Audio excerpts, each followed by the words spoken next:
Olá, boa tarde pessoal. Nós vamos fazer aqui a nossa live, que hoje eu não fiz, e vou falar sobre um assunto muito importante. Deixa eu desligar aqui o ventilador.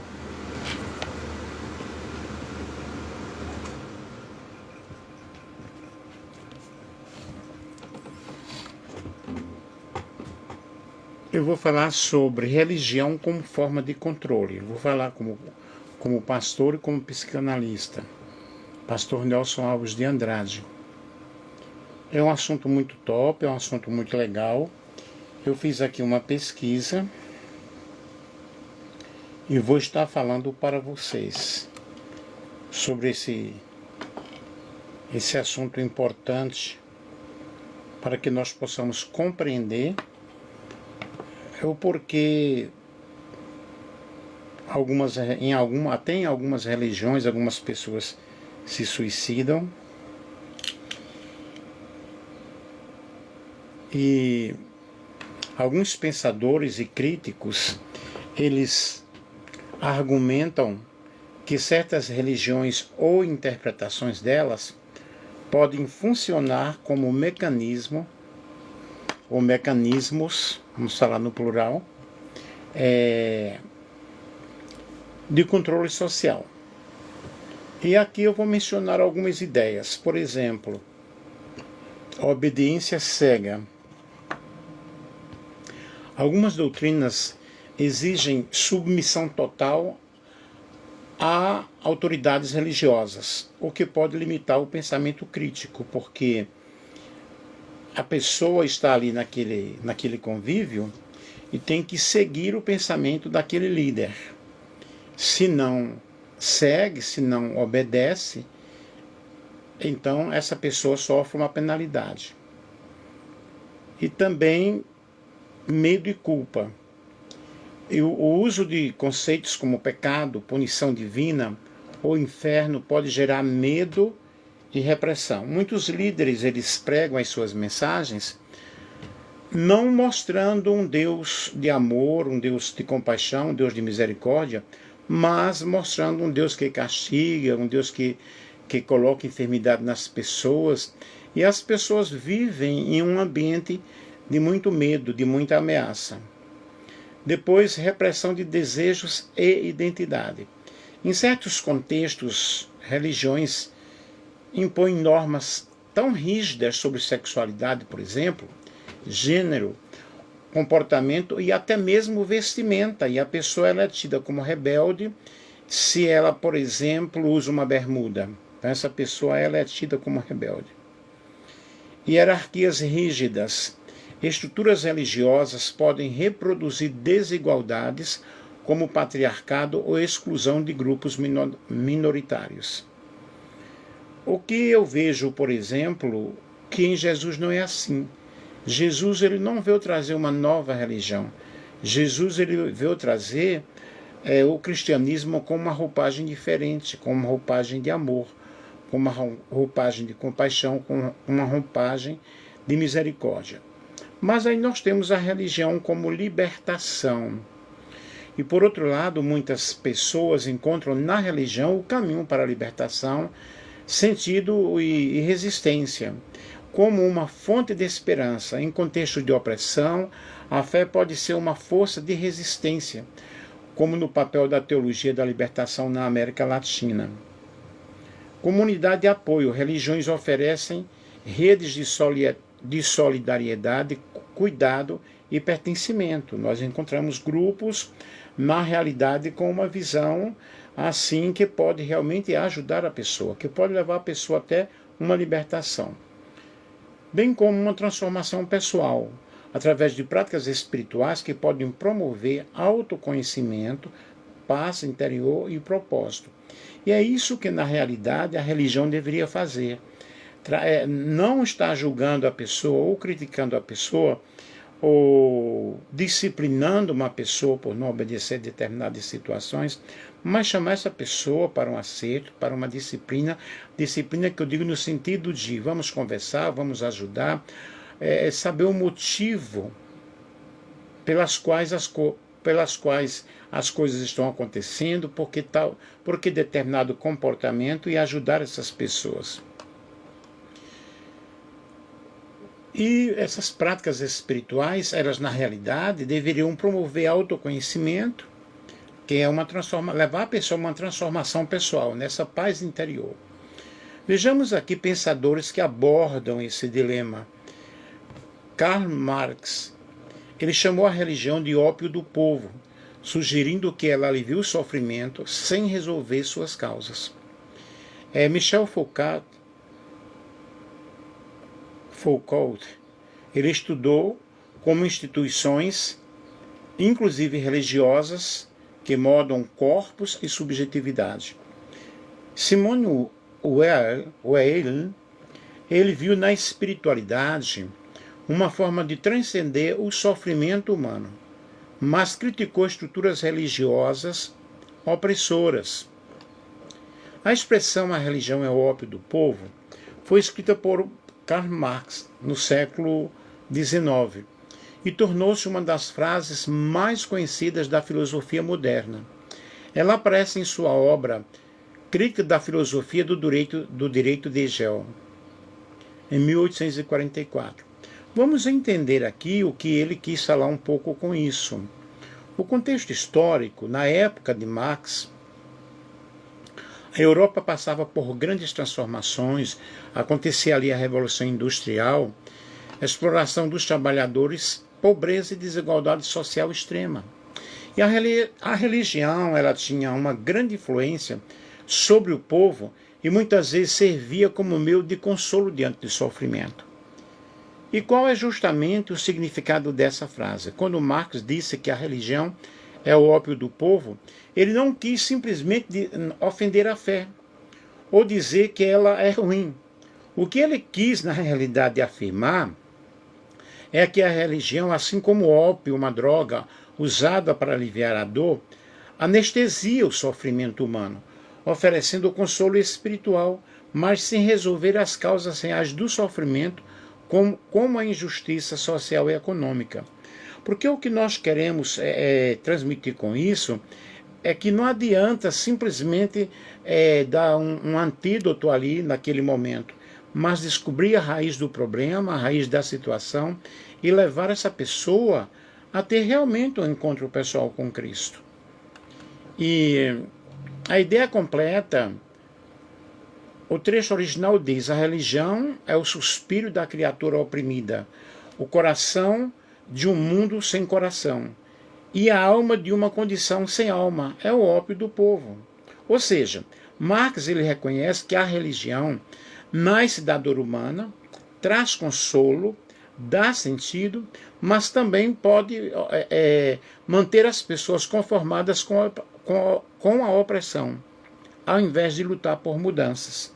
E isso é uma pura realidade, porque o que nós necessitamos, gente, é mudança. Não é dizer, você agora não pode usar esse tipo de camiseta, você não pode usar uma bermuda, etc. Aí coloca um paletó e uma gravata na pessoa e a pessoa agora é uma pessoa transformada. Essa transformação não é a transformação divina. A transformação divina é aquela que procede de dentro de um coração. Vejamos a interpretação moderna. Hoje essa frase é interpretada de várias maneiras. É uma crítica social. A religião pode ser usada para manter o povo obediente e passivo diante das injustiças. Isto é, as pessoas conformadas, porque o líder falou, ela tem que obedecer, porque se não obedecer, está levantando-se contra a autoridade divina colocada ali, entre aspas, por Deus, e até há palavras de maldições contra aquelas pessoas que se levantam contra. Nós temos aí a perspectiva humana. Se vocês tiverem alguma coisa para contribuir aí com a minha fala, vocês podem digitar.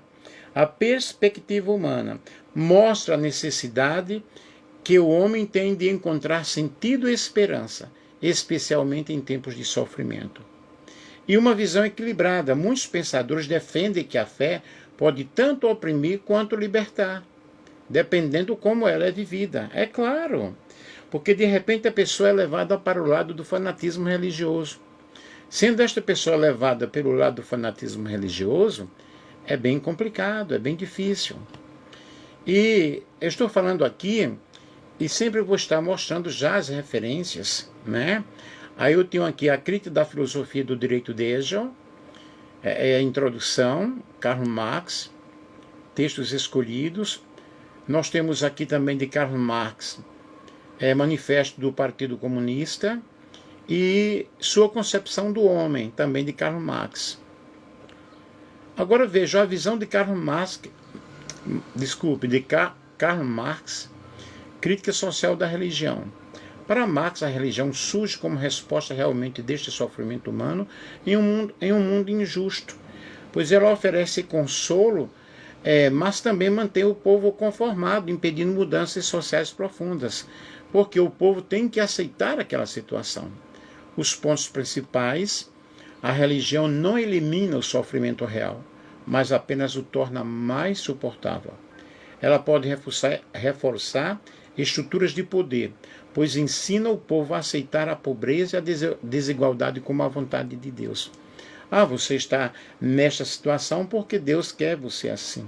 Na realidade, Deus não quer você diante de uma situação de conflito, diante de um sofrimento. Ele quer oferecer para nós o alívio para essa dor, o alívio para essa situação.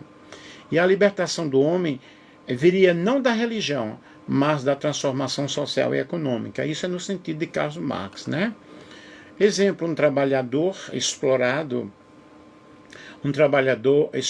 que acredita que Deus quer que ele sofra agora para ser feliz no céu. Pode deixar de lutar por melhores condições na terra. E para Marx, isso é uma injustiça. Perpetua a injustiça. A visão cristã, a fé como força de libertação.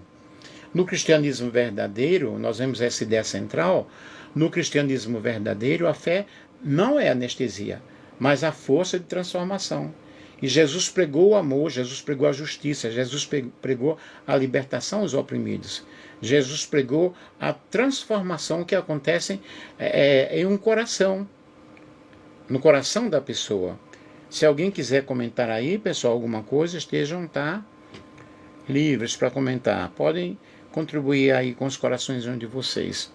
Os pontos principais é que a religião deve trazer esperança e não conformismo. A fé em Deus motiva ações, motiva a pessoa a amar o próximo, a lutar pela justiça, a ajudar os pobres. Jesus não pregou a submissão cega, mas ele mostrou uma mudança de coração e a mudança da sociedade. E a servi-lo de todo o coração, com toda a nossa alma, com todo o nosso entendimento, com todo o nosso espírito. E João 8,32 diz: conhecereis a verdade, e a verdade vos libertará. E o Espírito do Senhor Jeová está sobre mim, pois ele enviou-me para anunciar a libertação aos cativos. Lucas 4,18. E a conclusão aqui dessa parte: a fé deve curar e libertar, não adormecer, não adoecer a pessoa.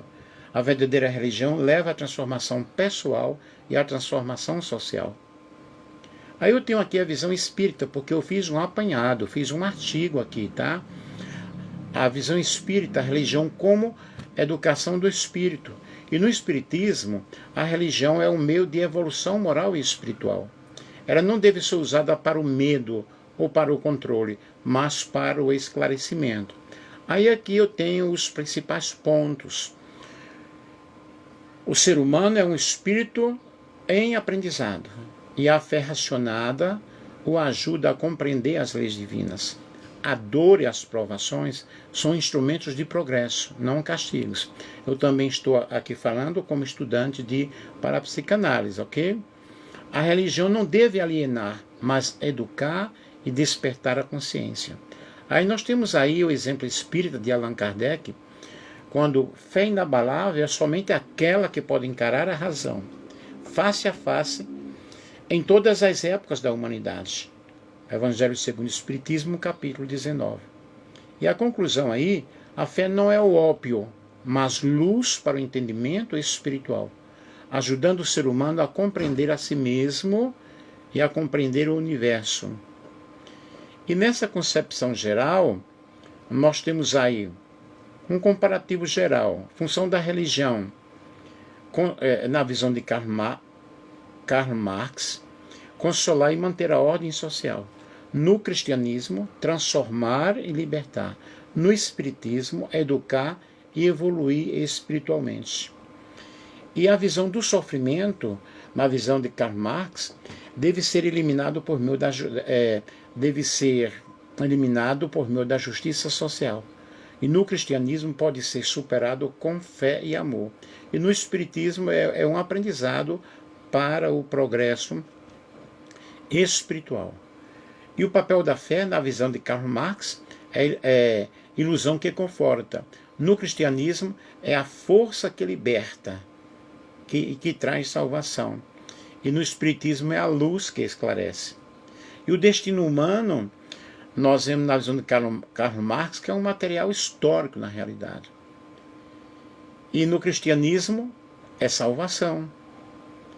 E no espiritismo é evolução espiritual. A conclusão disso aí é que a frase de Marx é uma crítica política, não apenas religiosa. E ele denunciou o uso da fé como instrumento de dominação.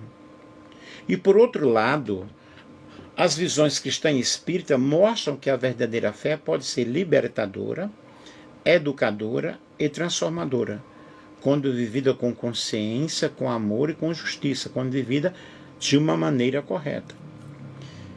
E aí aqui eu tenho as referências bibliográficas desse assunto aqui, tá? Mas eu não vou citar, são várias referências. E aí eu vou falar sobre, porque aqui eu fiz vários assuntos em um, e nesse resumo final, marxista, religião como mecanismo de consolo e controle social. Cristã, fé como poder de transformação e libertação. Espírita, religião como caminho de educação e evolução espiritual. Agora, nós temos muitas vezes, vou falar aqui sobre a religião como ponte de depressão, ou como fonte, que é um tema muito profundo e muito atual, e vamos analisar aqui com seriedade e com equilíbrio. A religião como fonte de depressão é uma questão que envolve psicologia, sociologia e espiritualidade. E não significa que toda religião cause depressão, mas que certas formas de vivência religiosa podem sim contribuir para a culpa, para o medo e para o sofrimento emocional, dependendo de como são compreendidas e praticadas. Aí aqui está um estudo reflexivo com base em autores e visões complementares, psicológica, sociológica, fé cristã e espírita, porque eu fiz um apanhado geral. Eu tenho que levar, assim, ao conhecimento essas diversas visões, essas diversas ramas de conhecimento e de interpretações. A religião sempre ocupou um papel central na vida humana, que traz sentido de esperança e de valores éticos. Contudo, quando ela é interpretada de modo dogmático, autoritário ou culpabilizador, ela pode gerar sofrimento emocional. Em certos contextos, a religião deixa de ser fonte de conforto e torna-se fonte de angústia, levando medo às pessoas e trazendo depressão.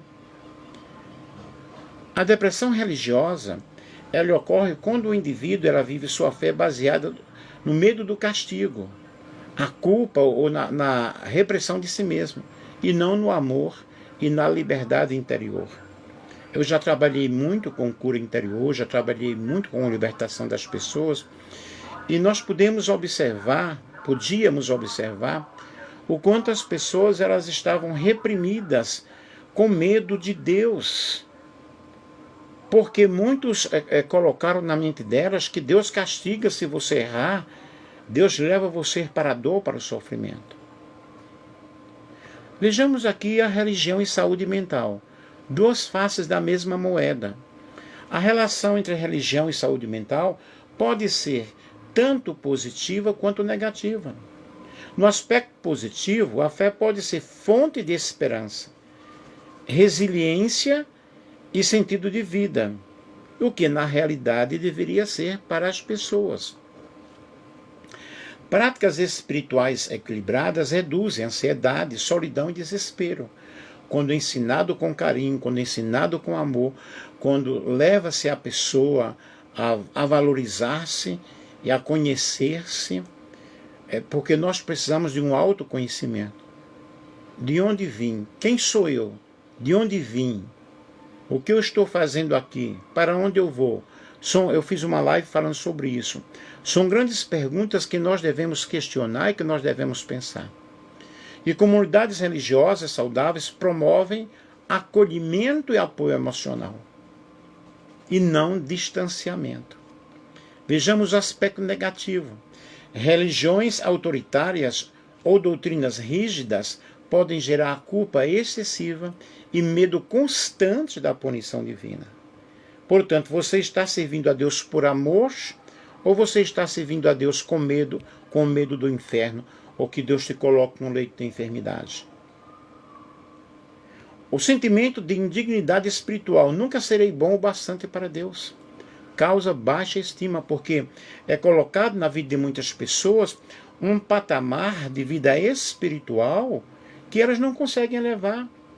O Atshimani tem 3 livros, o Homem Espiritual 1, Homem Espiritual 2 e o Homem Espiritual 3, mostrando um patamar espiritual que na realidade, gente, ninguém consegue aqui na Terra.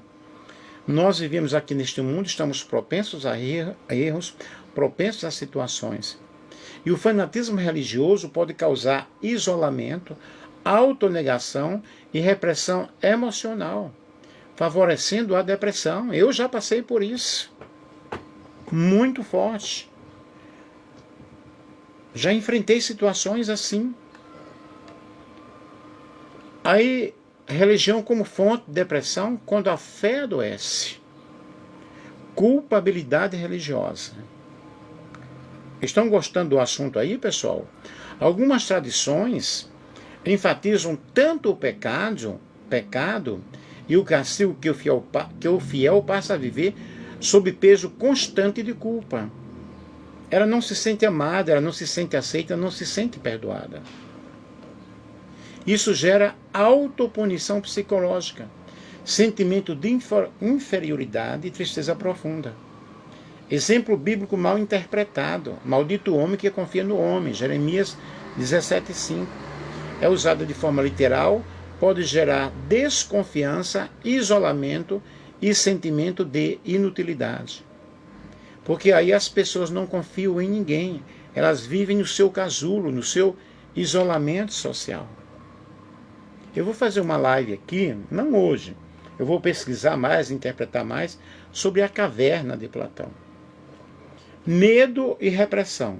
Alguns sistemas religiosos ensinam o medo como ferramenta de controle.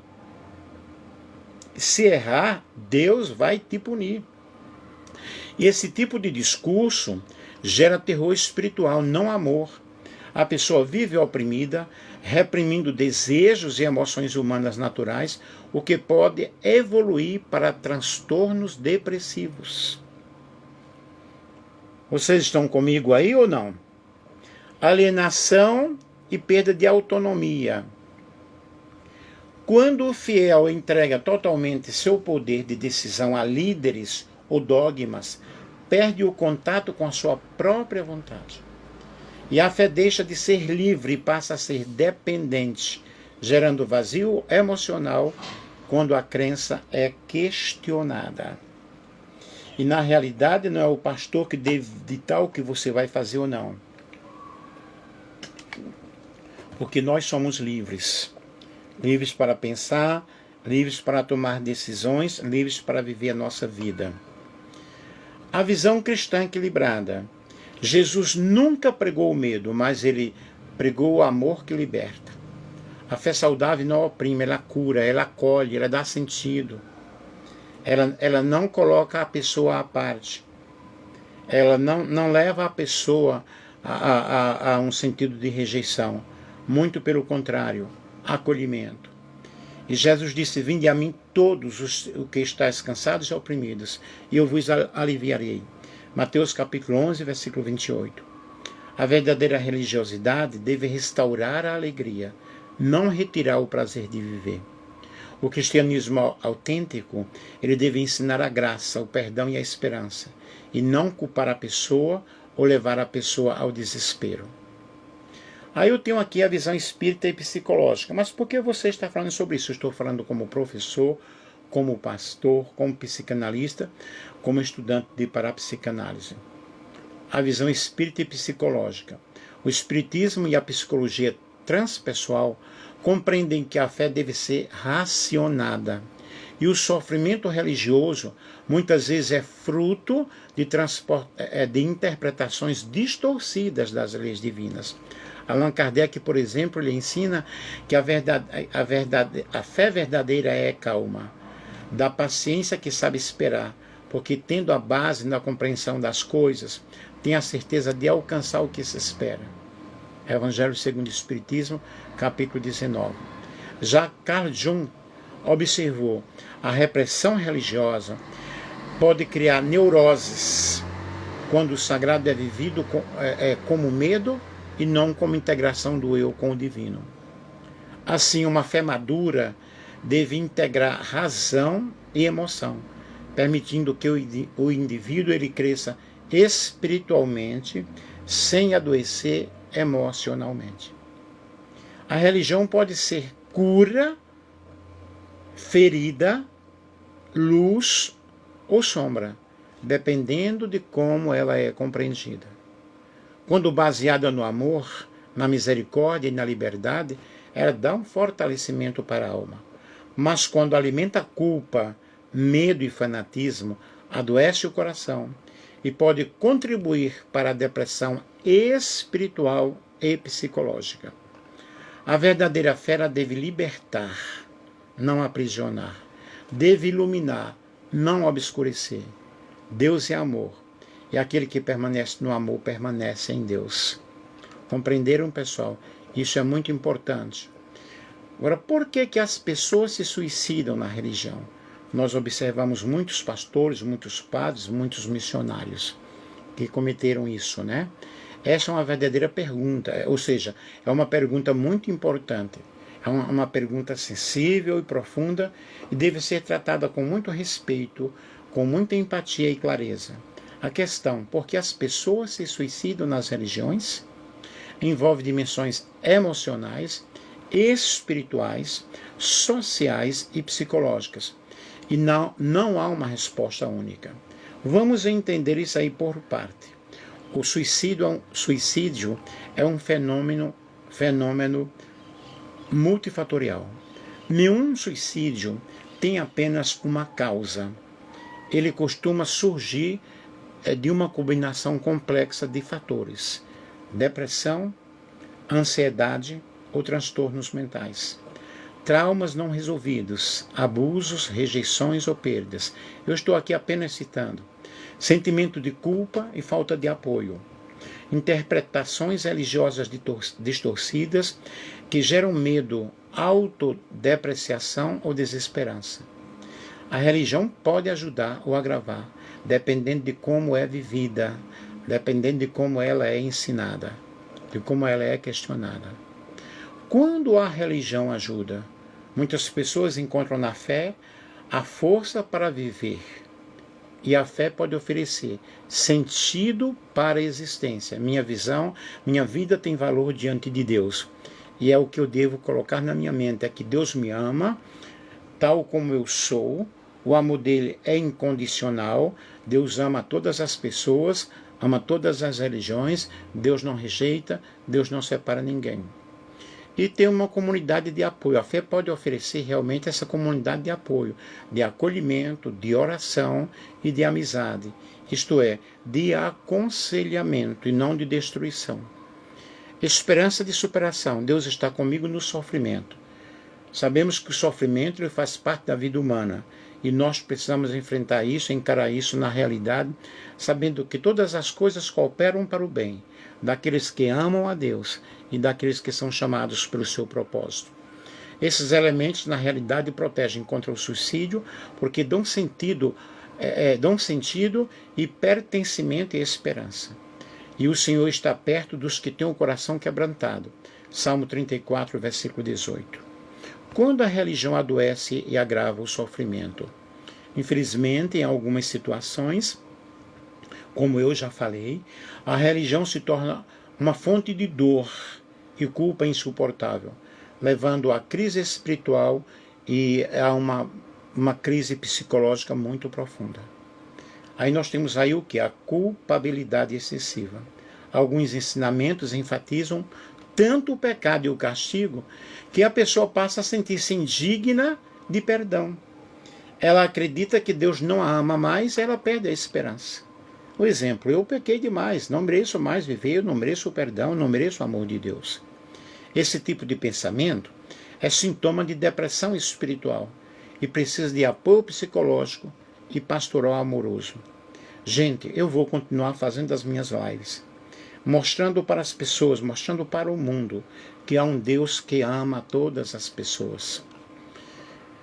Exclusão e julgamento. Alguns grupos religiosos praticam intolerância, rejeição ou discriminação por orientação sexual, comportamento ou dúvidas de fé. O fiel que não se encaixa ali naquele quadrado, naquele cubículo, sente-se sem valor, culpado e sem lugar no mundo. Isso leva a pessoa ao desespero existencial, uma das causas mais graves de ideias de suicida. E depois nós temos o fanatismo e repressão emocional. Quando a fé é vivida de forma fanática e controladora, ela suprime emoções humanas. Essas emoções naturais, tristeza, raiva, desejo, dúvidas. E a pessoa vive em um conflito interior constante, tentando ser perfeita espiritualmente, o que leva à exaustão e à depressão. Como eu já falei aqui, ninguém consegue ser perfeito, gente. Não existe isso. É complicado. A visão cristã equilibrada, vejamos aqui, o cristianismo autêntico nunca incentiva o suicídio. Ao contrário, ele ensina que a vida é dom de Deus e que o amor e o perdão são maiores do que qualquer erro humano. E em João 10 diz, eu vim para que tenham vida e a tenham em abundância. Jesus acolheu os sofridos, não os condenava. O verdadeiro papel da fé é curar, é consolar, é restaurar a esperança, não destruir a autoestima. Aí a visão espírita sobre o suicídio, o espiritismo vê o suicídio como um erro doloroso, mas compreensível dentro da dor humana. Não há condenação, e sim compaixão e responsabilidade espiritual. Segundo o Livro dos Espíritos, questões 943 a 957. O suicídio resulta do desespero e a falta da fé na vida futura.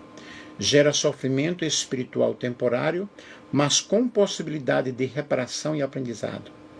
Nunca deve ser julgado. A alma do suicida precisa de oração, de amor, de entendimento. E aquele que sofre muito deve ter fé e coragem. Deus recompensa os que suportam com resignação as provas da vida. E as pessoas não se suicidam por causa da religião em si, mas como vivem e interpretam a fé. Muitas vezes sem apoio emocional ou espiritual adequado. E a religião pode ser cura, quando oferece amor, quando oferece acolhimento, quando oferece esperança. E ela pode ser ferida.